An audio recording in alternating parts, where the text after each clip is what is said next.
Bismillahirrahmanirrahim. Assalamualaikum warahmatullahi wabarakatuh. Salam sejahtera bagi kita sekalian. Shalom, Om Swastiastu, Namo Buddhaya. Salam kebajikan, rahayu rahayu. Saudara-saudara sekalian, para anggota kabinet, narasisi dan saya hormati dan saya Wakil Presiden yang saya hormati, para Menko, Ketua Dewan Ekonomi Nasional, para Ketua Badan, Parlemen Kapolri kita dalam dunia yang saya hormati.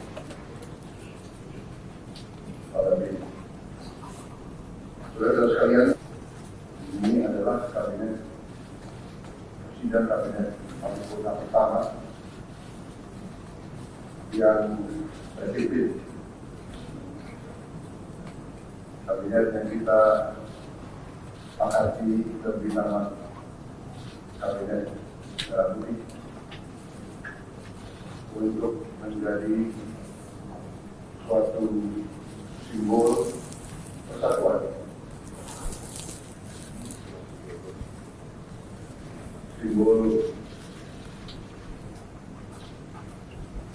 kebersamaan, simbol kebangsaan. Saya terus-menerus beberapa tahun ini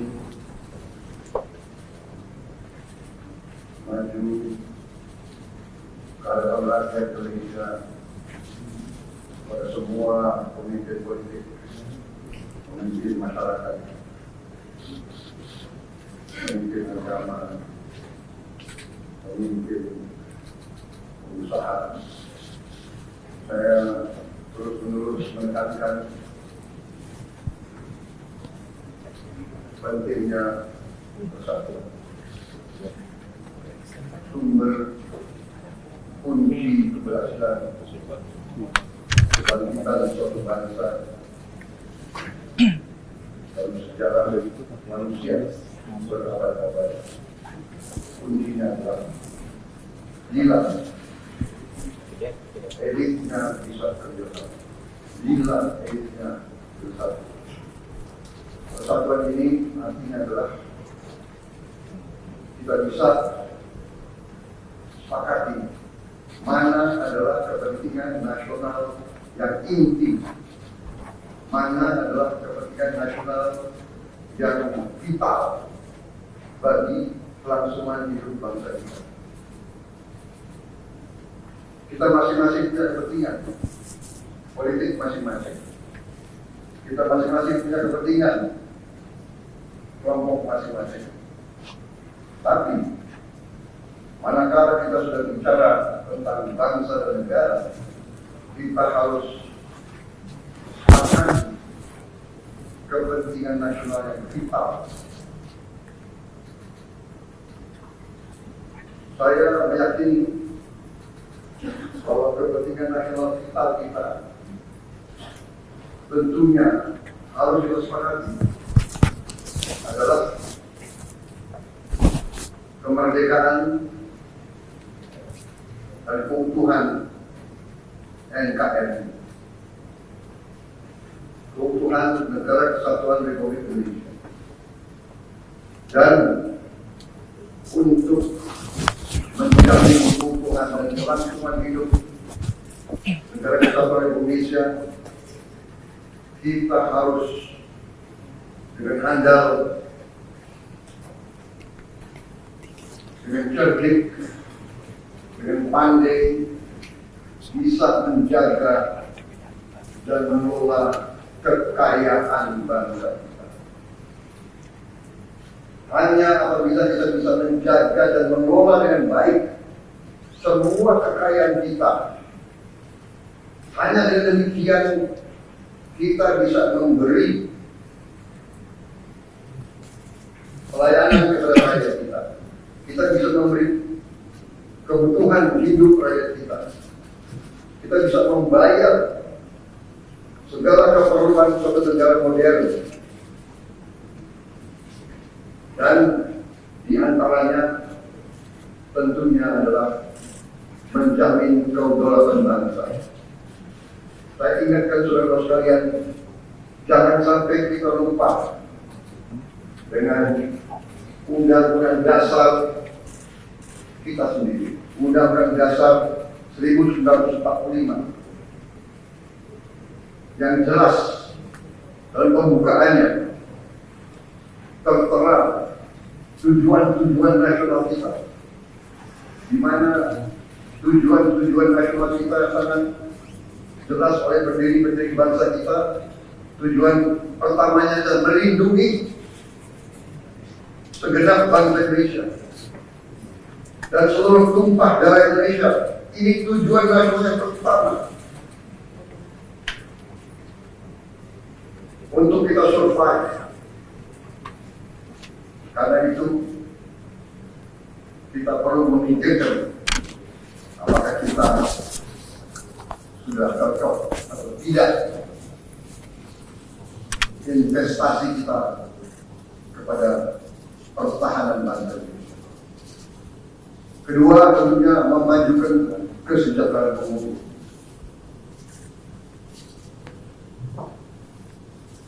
Saya katakan berkali-kali bahwa negara yang merdeka, rakyatnya harus merasakan kemerdekaan.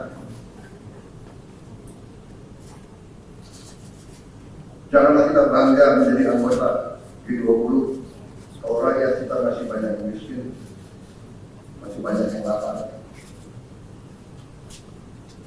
Mencerdaskan kehidupan bangsa mutlak. Pendidikan bagi kita adalah prioritas yang sangat tinggi. Saya kira ini terlihat komitmen kita kepada pendidikan. Kalau tidak salah, alokasi kita dalam anggaran 2025 untuk pendidikan salah satu tertinggi mungkin selama sejarah kita. Untuk pertama kali kita sudah 25%. 20.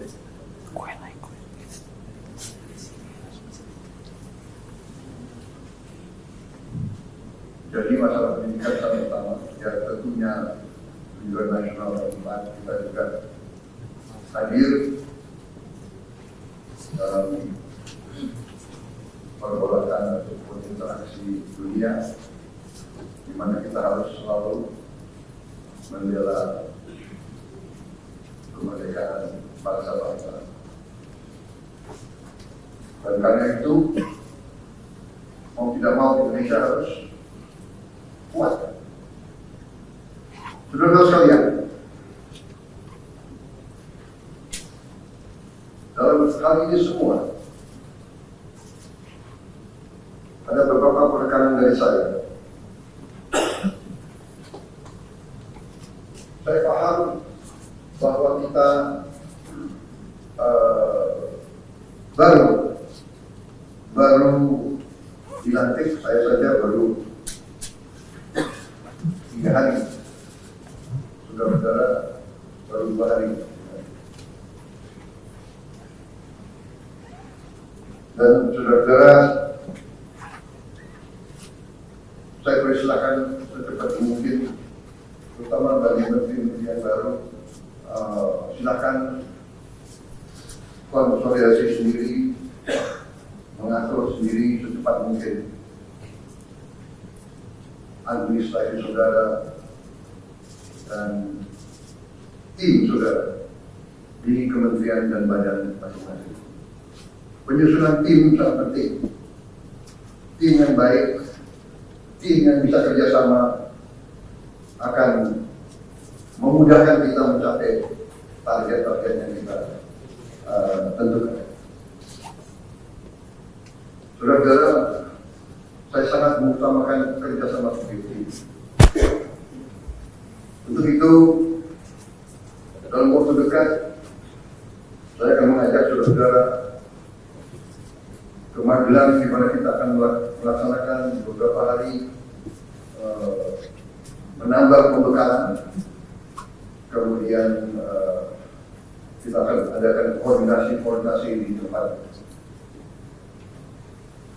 di Magelang, Jawa Tengah, di kawasan Akademi Militer.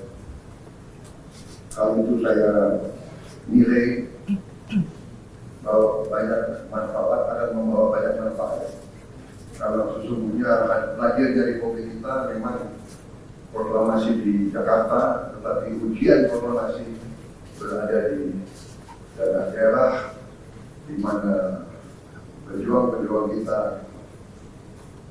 melaksanakan perebutan kemerdekaan secara fisik. Dan Magelang merupakan suatu sentra perlawanan kita terhadap penjajah. Mulai ratusan tahun dikenal sebagai daerah perjuangan yang Pangeran Diponegoro di antara 5 gunung. Itu saya kira cukup membawa suatu aura tradisi keberanian, tradisi heroisme, tradisi cinta tanah air. Saudara sekalian, jumlah anggota kabinet kita sebanyak 48 menteri. Juga ada badan-badan yang sangat strategis. Ini memang lebih banyak dari pemerintah sebelumnya. Jumlah ini saya sadari memang bisa dianggap tergolong besar, tapi menurut bangsa kita besar. Kita tidak dapat pungkiri bahwa kita negara keempat terbesar di dunia dari jumlah penduduk. Dari luas wilayah kita luasnya sama dengan Eropa Barat, di mana Eropa itu terdiri dari 27 negara, kita satu negara. Mengelola Eropa itu membutuhkan 27 menteri keuangan, 27 menteri pertahanan, 27 menteri dalam negeri. Kita seluas Eropa. Saudara sekalian, kita juga memilih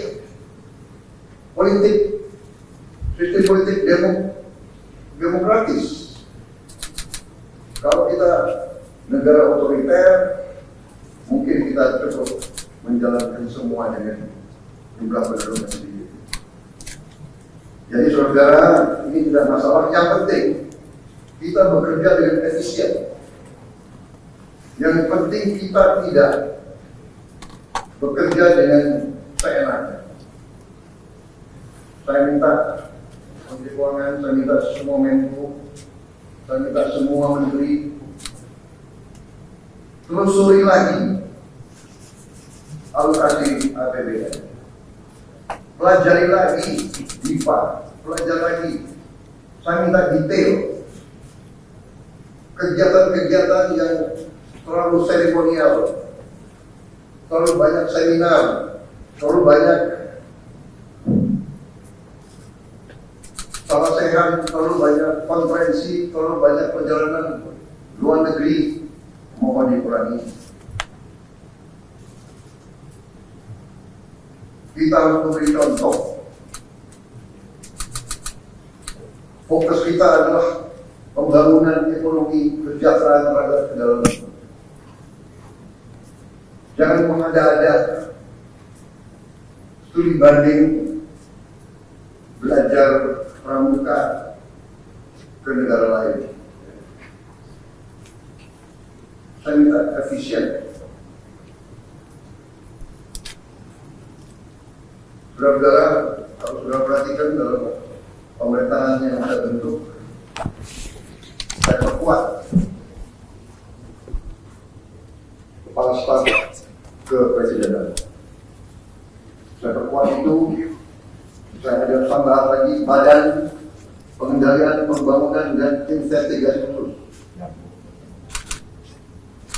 Tugas mereka adalah memonitor semua program, semua proyek yang kita akan lancarkan. Saya juga membentuk suatu badan baru, Badan Percepatan Pengentasan Kemiskinan.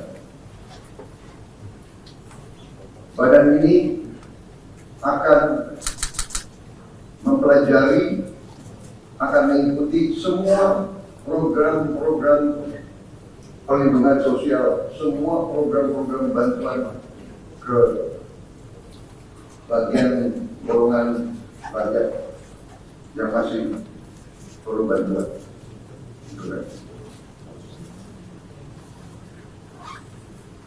Bukan saya ingin mencampuri pekerjaannya kementerian-kementerian, tidak. Tapi saya ingin membantu. Di mana ada bottleneck, di mana ada kesulitan, segera kita atasi.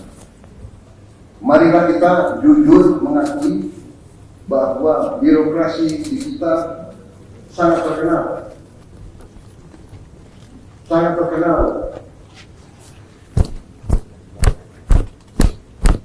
Ribetnya. Sangat terkenal. Lambatnya. Bahkan ada pembicaraan oleh rakyat kita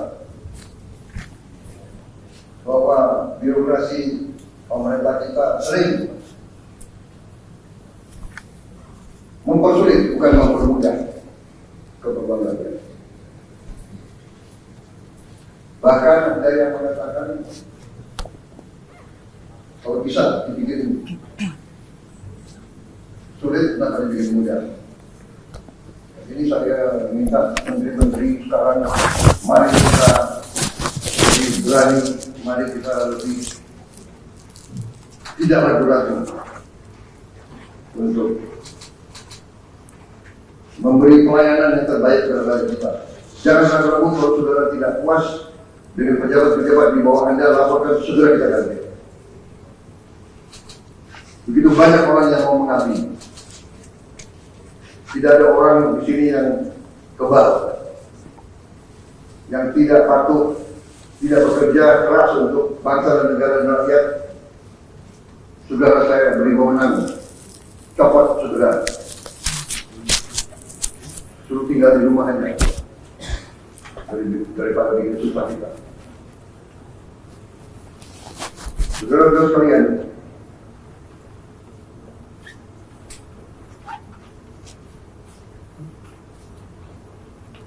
saya kira dalam waktu dekat saudara-saudara akan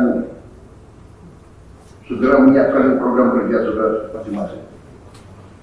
Saya beri kesempatan segera, dan sewaktu-waktu terus saya akan panggil koordinasi.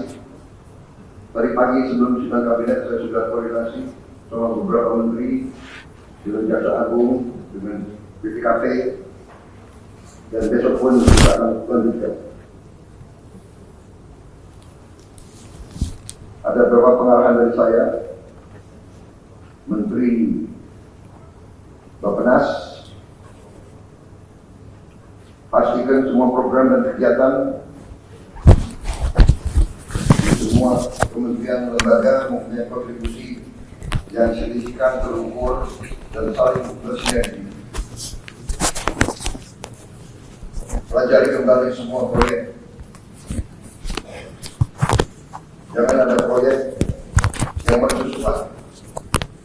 Semua ditujukan kepada yang saya sampaikan pada pidato saya di depan majelis perwakilan rakyat pada hari pelantikan saya. Kita harus swasembada pangan. Itu prioritas dasar karena situasi global. Orang besar bisa pecah setiap saat. Kita harus jamin kemampuan kita memberi makan rakyat kita sendiri. Swasembada energi mutlak. Kita bersyukur kita punya sumber alam yang sangat besar. Kita sekarang tidak boleh ragu-ragu memanfaatkannya sebaik-baiknya.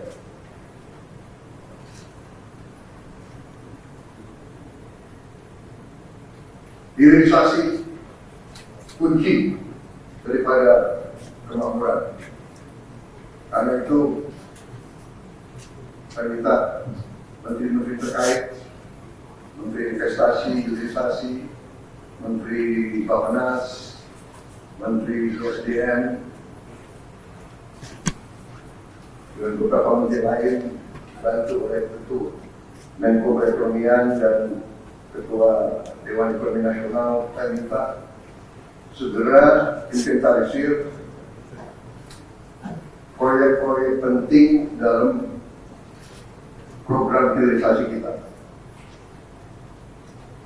26 komoditas, proyek-proyek yang vital dalam 26 komoditas tersebut yang harus dihilirisasi segera dirumuskan, bikin daftar, dan kita segera untuk mencari dana sehingga kita bisa mulai hilirisasi dalam waktu yang sesingkat.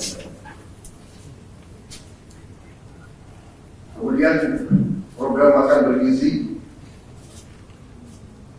Kepala Badan Gizi Nasional dan semua KL untuk siapkan segera kita mulai dengan